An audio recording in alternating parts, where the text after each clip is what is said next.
জি 24 ঘন্টা মহাপুজোর সেরা বারোয়ারি বিশেষ সম্মান 2024 থিমের চমকে কারা করলো বাজিমাত, কারা এবার সবচেয়ে বড় ক্রাউড পুলার বেছে নিচ্ছেন আমাদের বিচারকেরা। পুজো দেখুন জি 24 ঘন্টা। আহিরি টোলার সর্বজনীনের দিকে আবারও নজর রাখতে হচ্ছে। আমাদের প্রতিনিধি অয়ন ঘোষাল রয়েছেন সরাসরি আমাদের সঙ্গে এবং বিচারকেরাও রয়েছেন। অয়ন,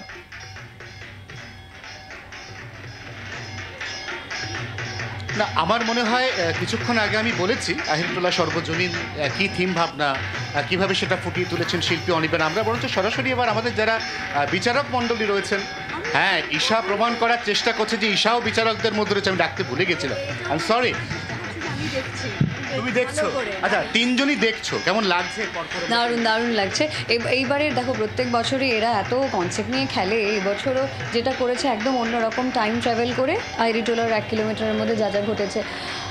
আমি নস্টালজিক হয়ে পড়েছি, কারণ একসময় আমি থাকতাম হাওড়ার দিকে, আমি আসতাম শ্যামবাজার পড়তে, তো এই চত্বর দিয়ে যাওয়া হতো আর লঞ্চে করে। তো এই চত্বরটা এত চিনি তখনকার সময় যখন কলেজে পড়তাম, তো মজা লাগছে দেখে, আমার ভালো লাগছে। এখানে গঙ্গা বৈতরণী এবং বৈতরণীর মধ্যে কি হয়, আমাদের সাইকেলটা চলে,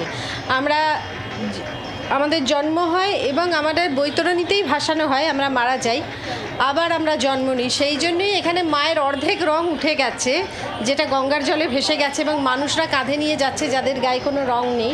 আবার এই মানুষ যখন আত্মা যখন আবার শরীর ধারণ করে, তখন জীবনে অনেক রং ফিরে আসে, তারপরে মায়ের গায়ে রং।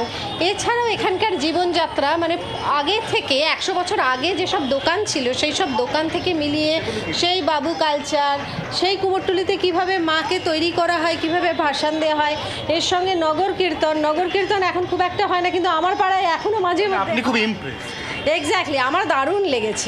উত্তর কলকাতা সম্পর্কে তোমার কোনো স্মৃতি জড়িয়ে আছে? এবং যদি জড়িয়ে থাকে, তাহলে এই আহিরিটোলাকে তুমি কিভাবে রিলেট করতে পারছো সেই আহিরিটোলা? ভীষণভাবেই জড়িয়ে আছে, কারণ আমি মধ্য কলকাতায় জন্ম, বড় হওয়া, আর উত্তর কলকাতা পুরোটাই জুড়ে আমার বড় হয়ে ওঠা।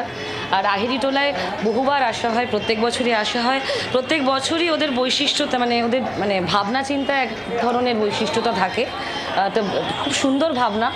আর যেটা স্পেশালি অপাদি বলেই দিয়েছে পুরো বিষয়টা, আহিরিটোলা জুড়ে যেভাবে ওদের ভাবনা রয়েছে এবছর। আর একটা জিনিস যেটা দেখতে পাচ্ছেন, সেটা যে যাত্রার বহু পোস্টার, তো খুব নস্টালজিক তো এমনিও লাগছে। তার থেকে গুরুত্বপূর্ণ পাওলি যেটা আমরা দেখতে পাচ্ছি, খেয়াল সেতু বৈতরণী, এই যে সেতুটা, এই সেতুটার দিকে একদম শুরু থেকে শেষ পর্যন্ত তাকালে কিন্তু একটা আহিরিটোলার সার্বিক কোলাজ উঠে আসে। এইটা কিরম? খুব সুন্দর লাগছে, এটা যে তারা করতে পেরেছে সেটাও একটা ভীষণই অর্থাৎ জি 24 ঘন্টা মহাপুজো, সেখানে সিংহভাগ যারা জুরিজ, তারা প্রত্যেকেই বলছেন তাদের এই পুজোটা খুব ভালো লেগেছে। এবার যার সঙ্গে কথা না বললেই নয়, জি 24 घंटार एडिटर आशीष दवे। सर, आपसे जानना चाहेंगे कि ये पुराना कोलकाता एक छवि जैसा कि आर्टिस्ट ने बनाया है, तो आपको देख के कैसा लग रहा है, कैसा फील कर रहे हैं आप? बहुत ही उत्साहजनक, बहुत शानदार। मैं पहली बार देख रहा हूँ, लेकिन ऐसा लग रहा है कि जो जीवंत दिखाया गया, इतनी कारीगरी, इतना मेहनत, इसको सैल्यूट है। मतलब बंगाली कारीगर, बंगाली लोगों का प्रेम और इस तरह का जुनून देखने लायक है। एक जमाना था जब कुमारटुली से मातृ प्रतिमा इसी तरह से लाया जाता था, कंधे पे बिठा के। आज तो मैटाडोर में लाया जाता है, लेकिन 100 साल पहले, 80 साल पहले मान के चलिए इसी तरह से लाया जाता था। तो वही इंस्टॉलेशन यहाँ पे हूबहू यहाँ पे रचना की गई है। तो आपको ये देख के कैसा लगा? बहुत ही शानदार, ऐसा लग रहा है जीवंत हो रहा है। मतलब ऐसा लग रहा है कि बिल्कुल सामने से ऐसा दिख रहा है, जो हम पहले नहीं देख पाए, आज हम इसके माध्यम से देख पा रहे हैं। ये अच्छा लग रहा है, बहुत शानदार। बात करने के लिए शुक्रिया। आशीष दावे, জি 24 ঘন্টার এডিটর, তিনিও জানাচ্ছেন যে তার চোখেও কিন্তু এই গোটা বিষয়টা একটা কলকাতার যে পুরনো দিনের কথা, সেই কথার ফিল দিচ্ছে। এবং প্রত্যেক বিচারক এক বাক্যে বলছেন এই যে ইলাস্ট্রেশন, এই যে ইনস্টলেশন, এটা তাদের ভীষণ ভীষণ ভালো লেগেছে। বাংলার আওয়াজ, বাঙালির আবেগ, জি 24 ঘন্টা।